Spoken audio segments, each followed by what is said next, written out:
앞으로 우리 경제는 어떻게 되나 이런 이제 불안감이 쌓이고 있습니다. 예. 과거에는 부동산 가격이 너무 올라가서 걱정이신 분들도 이제는 또 영끌에서 집을 샀는데 갑자기 너무 떨어지면 어떡하나 이런 걱정까지 생기고 있거든요.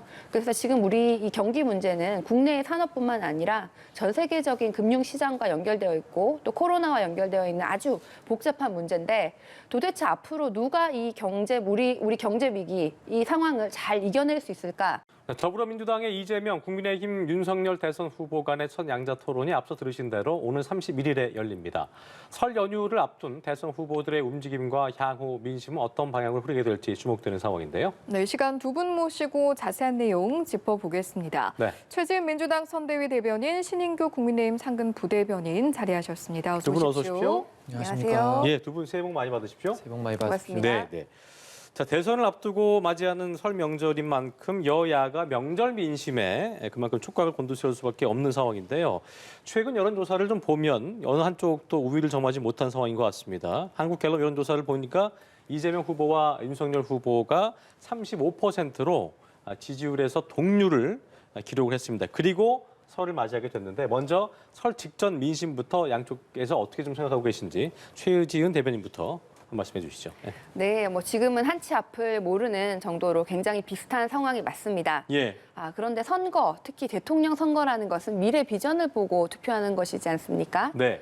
그동안 두 후보 모두 과도한 그 네거티브, 그리고 뭐 가족, 특히 배우자와 둘러싼 뭐 녹음 파일, 뭐 이런 문제들로 여러 가지 여론이 많이 분산되고 실제로 정책 검증을 할 시간이 많지는 않았습니다. 예. 그래서 앞으로 지금 TV 토론도 말씀을 하셨는데 네. 두 후보가 본인이 가지고 있는 그 대한민국에 대한 미래 비전, 정책에 대해서 얘기를 이제 하기 시작하면은 조금 더 이 지지율이 정말 누가 더 잘할까를 반영을 해가지고 많이 바뀔 것이다. 그래서 설 연휴 이후에도 설 예. 연휴 TV 토론을 이후로 정말 정책 검증이 시작되면은 미래 비전이 더 잘 준비되어 있는 후보 그리고 실행력 누가 예. 더 잘 그 비전을 실천할 수 있을 것인가 이런 정책 검증이 조금 더 시작되고 보면 지금의 이 비슷한 지지율이 굉장히 큰 차이로 벌어지기 시작할 것이다 이렇게 보입니다. 예, 설 연휴 민심과 저희가 토론 얘기는 잠시 뒤에 해보도록 하고요. 우리 신인기 부대변인께서는 설 직전 민심 현재까지 어떻게 좀 바라보셨습니까? 예, 일단은 그 설이라는 게 사실은 설 민심이 굉장히 정치권에서 주목을 많이 하고 있는데요. 네.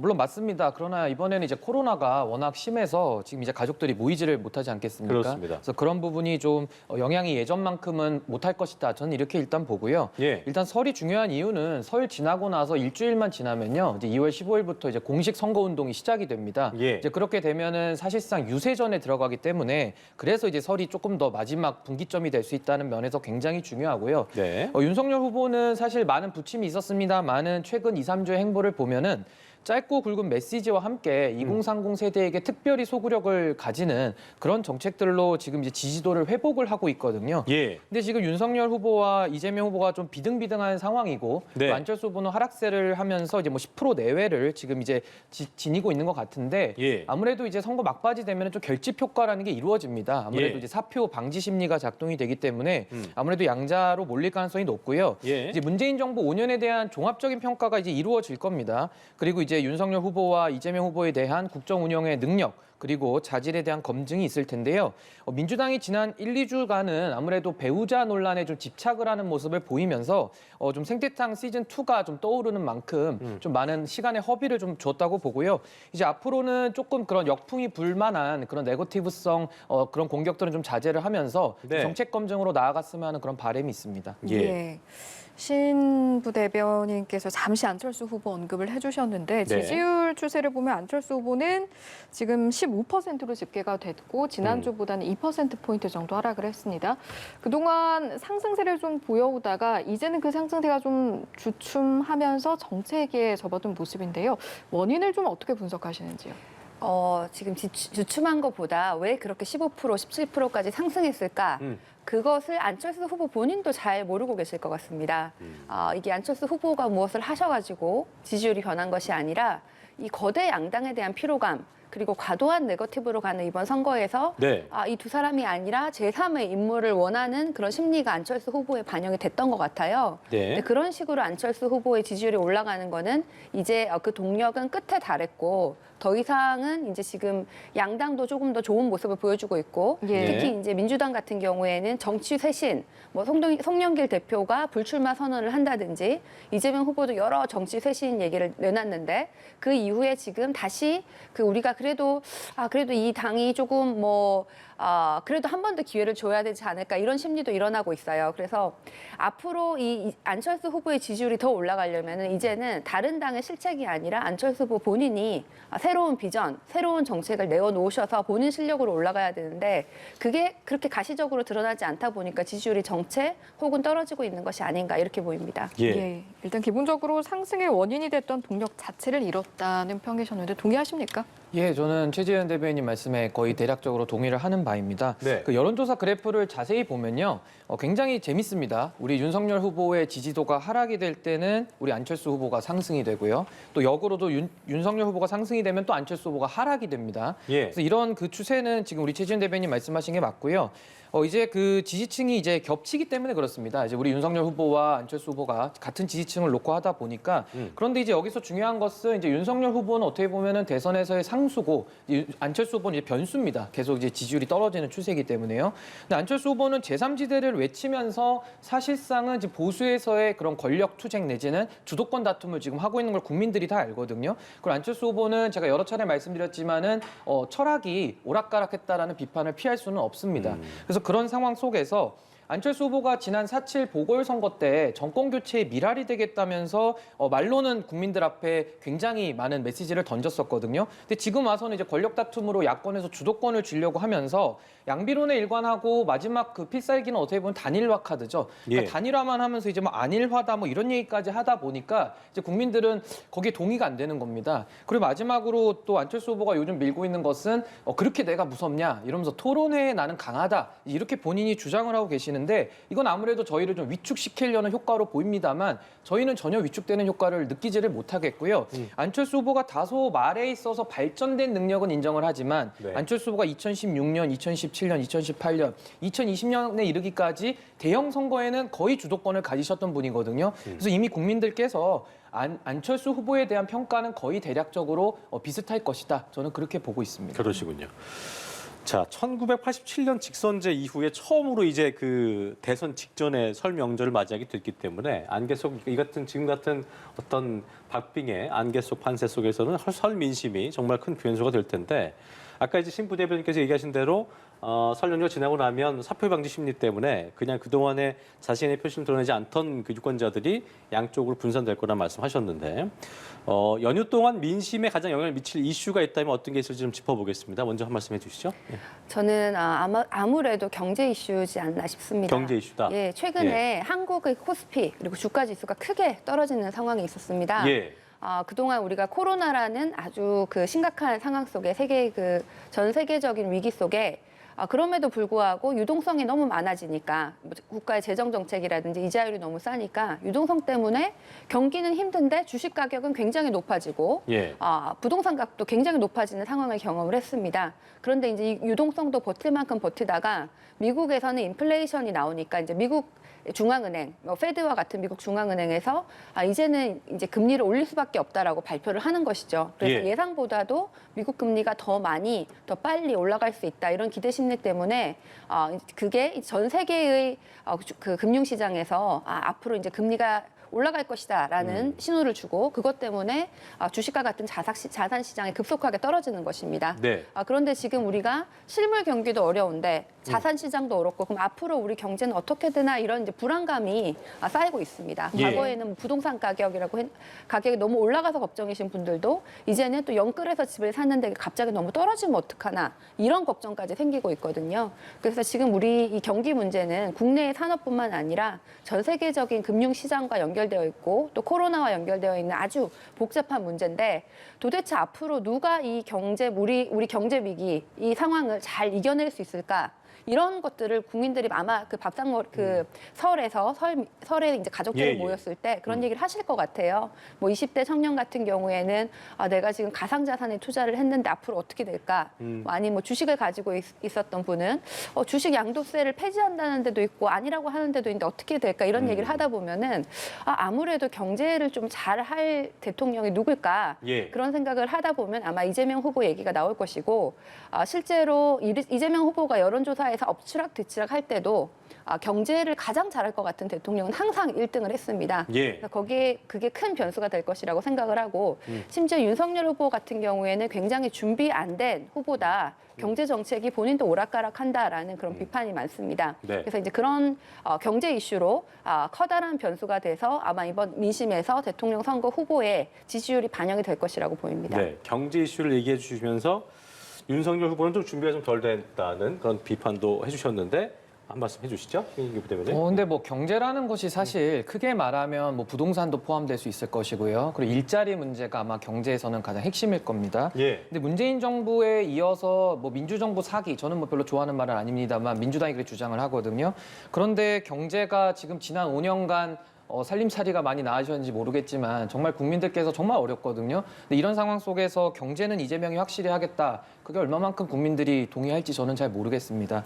그리고 저는 뭐 최지은 대변인님 말씀하신 그런 뭐 거대 담론들도 당연히 말할 수 있습니다. 그런데 네네. 저는 가족들끼리 모이면요. 예. 일단은 삶을 얘기한다고 봅니다. 뭐 잘 지냈는지, 뭐 취업은 잘 되는지, 결혼은 그렇죠. 할 것인지 이런 일상의 문제를 보통 건들게 되기 때문에 사실은 민생 문제죠. 그래서 민생 문제를 저는 주로 국민들끼리 이제 가족들이 모이면 말씀을 나눌 것이라고 보고요.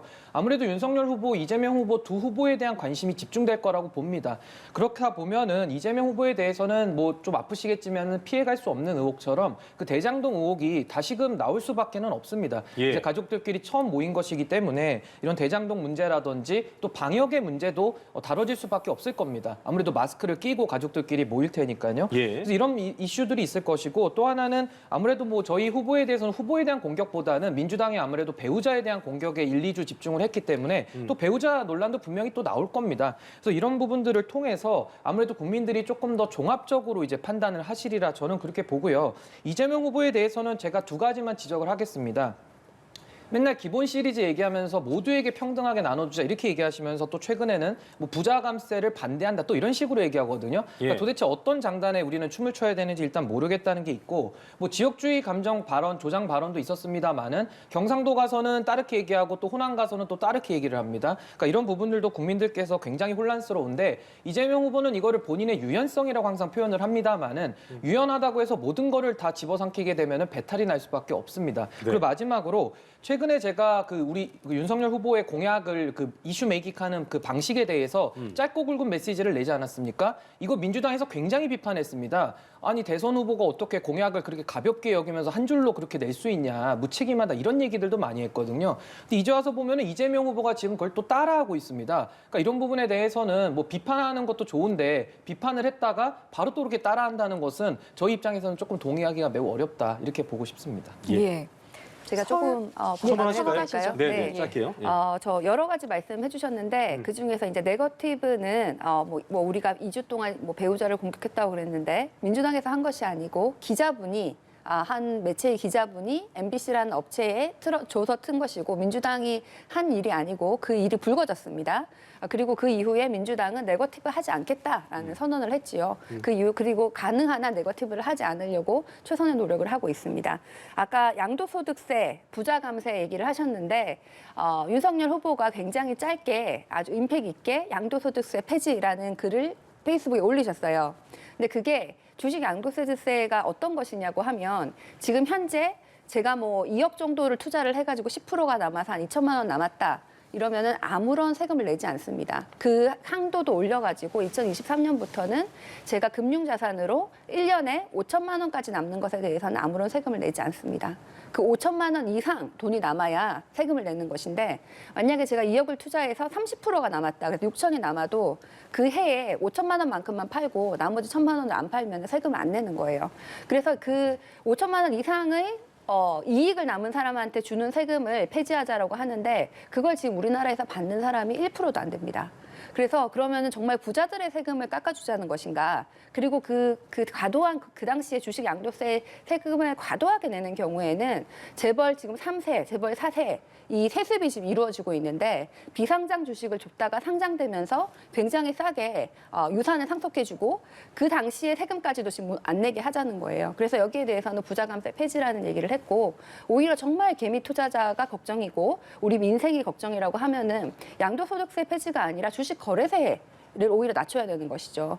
뿐만 아닙니다. 오히려 그 김건희 씨 지금 의혹이 있는 주가 조작 이런 것들이 오히려 주가 조작 같은 것을 하지 못하게 강하게 대처를 해야 개미 투자자들이 더 보호를 받는 것입니다. 그래서 겉으로 이렇게 강하게 뭐 짧게 뭐 인기가 많은 이런 포퓰리즘이 아니라 정말 속을 들여다보시면은 누가 경제를 더 잘할 후보일지를 보시게 되실 것입니다. 예. 전 짧고 굵게 반박 한 번만 하겠습니다. 네.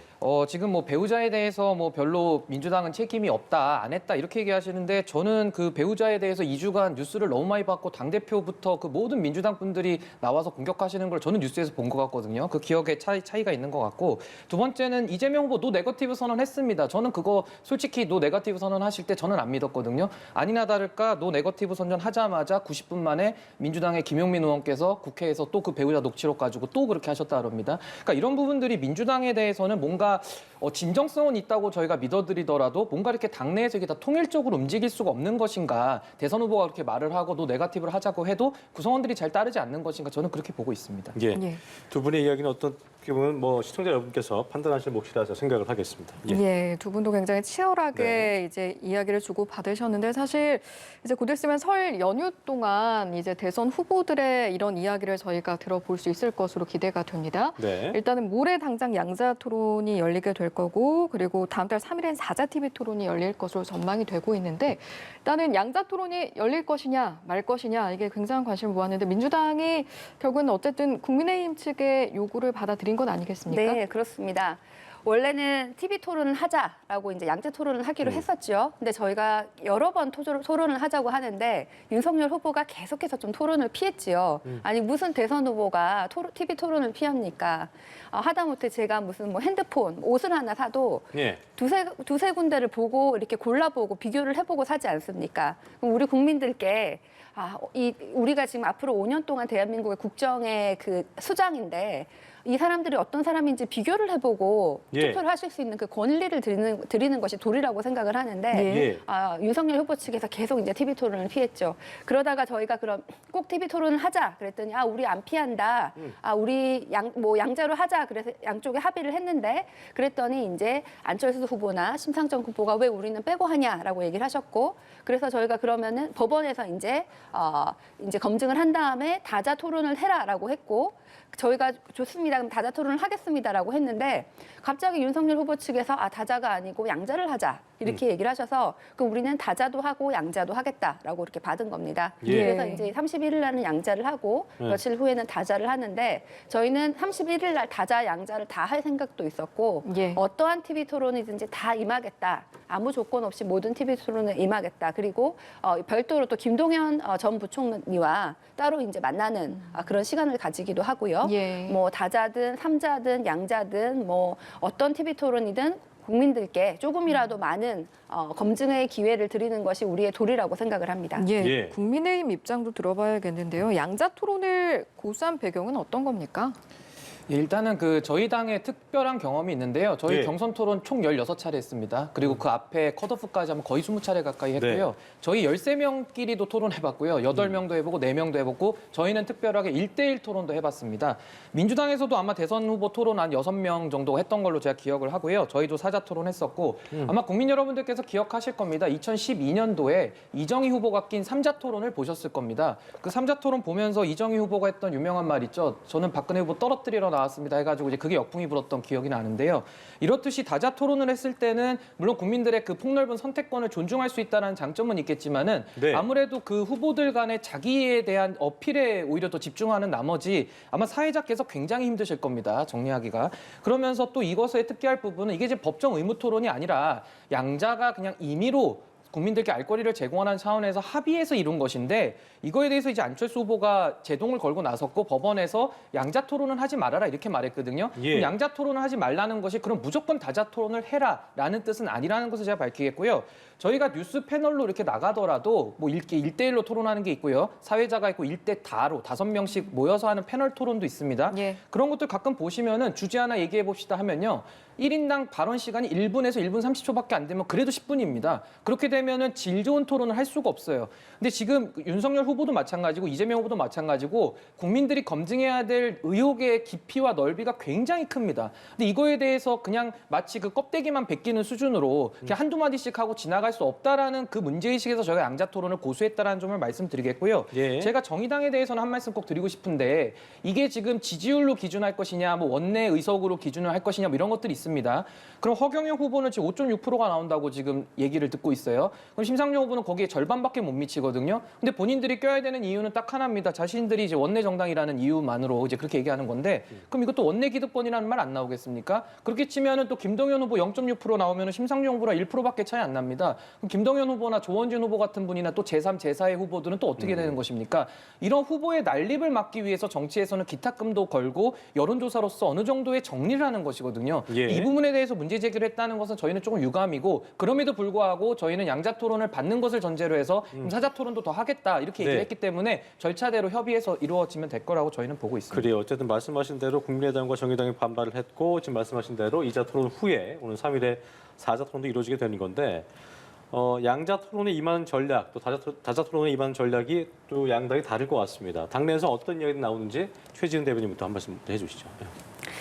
양자 토론에 예. 대한 전략이요. 예. 예. 뭐 지금 이재명 후보 같은 경우에는 정책 선거를 좀 하고 계십니다. 예. 여러 가지 정책을 많이 내어놓으셨고 또 그 경제나 민생에 대한 정책뿐만 아니라 큰 그림 그리고 그 소소하고 확실한 행복 소확행 예. 이런 정책도 내어놓으셨는데 동시에 정치 쇄신에 대한 얘기도 굉장히 많이 하고 계십니다. 그래서 이재명 후보가 먼저 정치 쇄신 민주당이 이재명의 민주당이다. 그래서 앞으로 바뀔 것이다 이런 얘기를 하신 다음에 예. 송영길 대표 같은 경우에는 나는 불출마를 선언하겠다라고 네. 얘기를 하셨고 또 그 이후에 우상호 의원 같은 경우에도 86 용태론 그래서 나도 불출마를 하겠다라는 얘기를 하셨죠.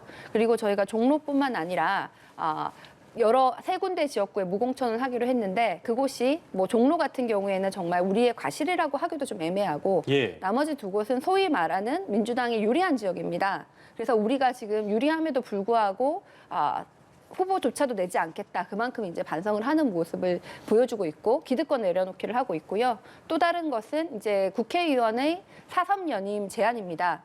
지방 이제 시장이나 단체장 같은 경우에는 한 지역구에서 4번씩 못하고 하게 되어 있는데 국회의원 같은 경우에는 그게 예외입니다. 예. 그래서 그건 형평성에 맞지 않다고 생각을 해서 예. 한 지역구에 3선 이상 하면은 뭐 다른 단체장을 나가든지 잠깐 쉬든지 험지로 가든지 이런 방법이 있고 계속 거기서 4년, 5년 한다고 무엇이 바뀔까라는 그런 문제의식에서 제기를 한 것인데요. 예.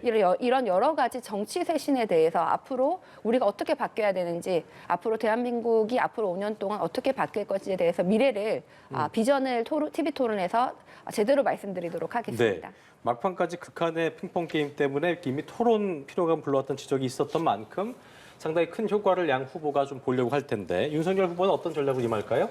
예, 저희는 뭐 전략은 그냥 한 가지입니다. 국민들께 있는 그대로 소상히 저희 후보를 알리는 시간으로 가질 것이고요. 지금 이재명 후보의 경우에는 여러 가지 그 말씀들을 많이 하셨고 지금까지 정치를 오래 하셨기 때문에 뭐 경험이나 경륜은 있으시겠지만은 아무래도 본인이 뱉어놓은 말이 너무 많습니다. 예. 근데 그게 다 모순 충돌되는 지점들이 저희가 발견한 것만으로도 너무나도 차고도 넘치기 때문에 이런 모순과 거짓말에 대해서 저희는 검증을 할 수밖에 없고요. 아까도 말씀드렸듯이 뭐 본인의 유연성이다 얘기하면서 본인의 철학이 오락가락하는 부분들이 있거든요. 이런 부분은 지도자의 철학에 관한 부분이기 때문에 예. 저희가 그런 부분에 대해서는 집중적으로 검증을 할 겁니다. 그리고 더 나아가서도 이재명 후보에 대해서 여러 가지 지금 의혹들이 어제도 뭐 배우자에 대해서도 김혜경 씨의 그 비서 논란이라든지 뭐 이런 것들이 계속 나오고 있거든요. 그래서 그런 개인의 도덕성 그리고 인품과 자질에 대한 부분까지도 저희는 폭넓게 검증을 해서 국민들께 알려드리고요. 예. 또 저희 후보도 검증받아야 되지 않겠습니까? 예, 또 저희 그렇죠. 후보에 대해서도 공직 생활을 기반으로 해서 뭐 여러 가지 논란들을 다 같이 검증하면 될 거라고 생각합니다. 예. 알겠습니다. 오늘 말씀 여기까지 듣고 마무리하겠습니다. 지금까지 네. 최지은 민주당 선대위 대변인, 신인규 국민의힘 상근 부대변인과 이 시간 함께했습니다. 두 분 고맙습니다. 고맙습니다. 고맙습니다.